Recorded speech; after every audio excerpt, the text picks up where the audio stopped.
I swear it's unfortunate that the world's like this. Pain, sorrow, murder, and so much more, but I can't bear to go any further. There's more to it.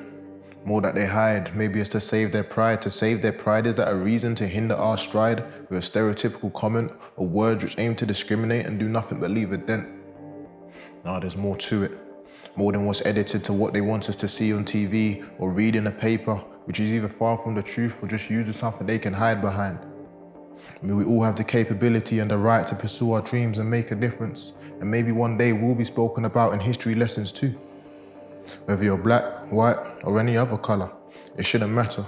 We should all get the same rights. They ask what hood I grew up in, what school did you go to, why are you so different from all of the rest? The who, what, whys and whens, but it's not just you that's like that. There's many more others out there that you can't see, or you continue to be blinded by what the real problem is.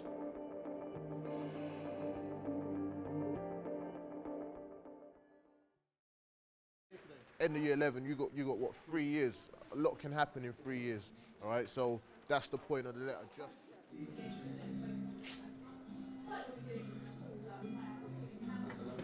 No, you don't have to write there. Everyone's gonna need a pen, something to write with.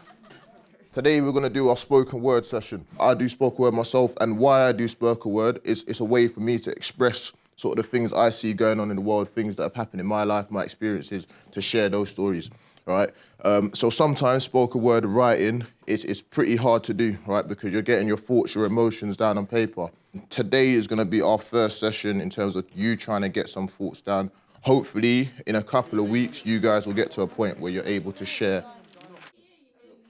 Far too often we see labels put on young people. We see the stats of exclusion rates or how young people are sanctioned, but do we offer the support for them to overcome these things? And that's what the mentoring is about. See, the fact that you write already, this should be easy for you, but you're one step ahead, because some people have never written anything in their lives.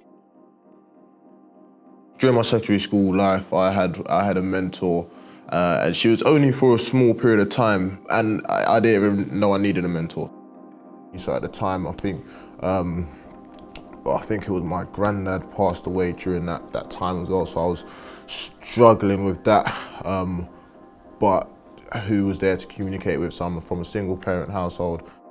And in the sessions, I realized how it gave me a chance to open up. It gave me a chance to talk about things that you won't have the time to talk about with your teacher on a day-to-day. But no matter how great that relationship is, if you don't have the time to have certain conversations, then you don't have the time to have those conversations. So mentoring affords that time for, people who care about you to be that champion for you.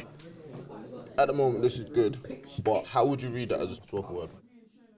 I think a lot of people are inspired by him because they want to be like him, to influence people, and because they know what it feels like to sometimes not be able to speak up and show your emotions.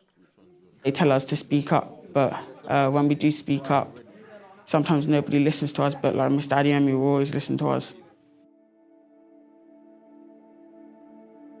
People tend to be products of their environment, so if you don't see anything better, how can you be better? We say representation matters. So showing young people different experiences, getting them to experience different things, I think that's important, and making sure they know that they have a voice. I actually don't know how you do that so well.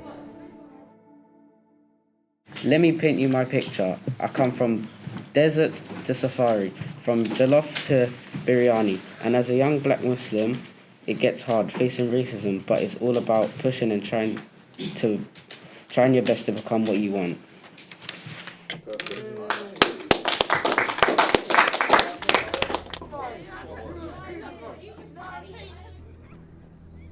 We say it all the time, what we have access to as adults, the young people have access to as well through social media and their phones. So, they're not oblivious to what's going on in the world, and they see it. And if we look at the school's such a diverse school in terms of students from various different backgrounds.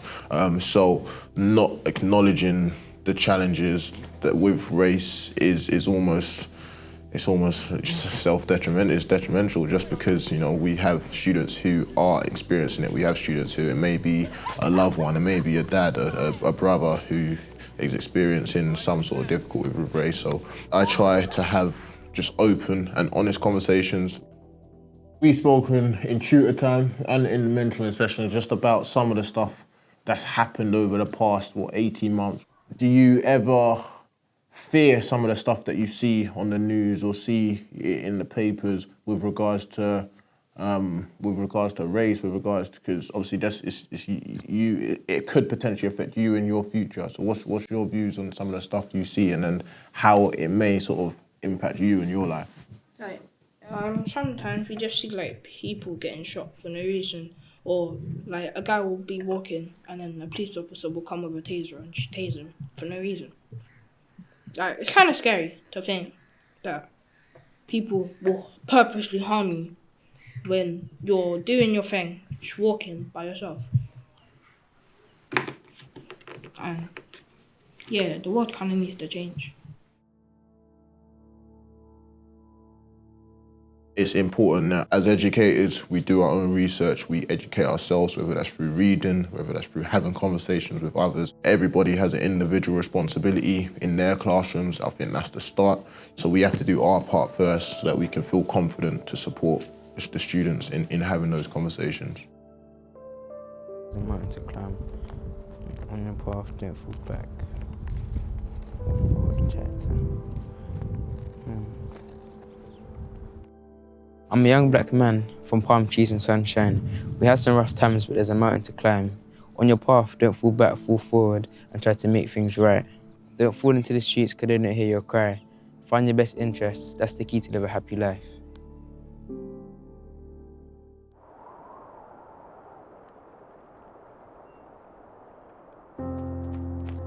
Now I think our job is looking forward. How do we progress? How do we make it potentially a school-wide model rather than just Year 8 early intervention? Because, the question I have in my mind is after Year 8, what happens then? Do we completely stop seeing them and then potentially we digress and we lose some of that progress we've made? Because it does have the power to transform and sort of change lives. They say to me, look, sir, I'm not perfect. And it's like, I know you're not perfect and I'm not expecting you to be perfect. We're just unlocking sort of your potential and what you can actually be.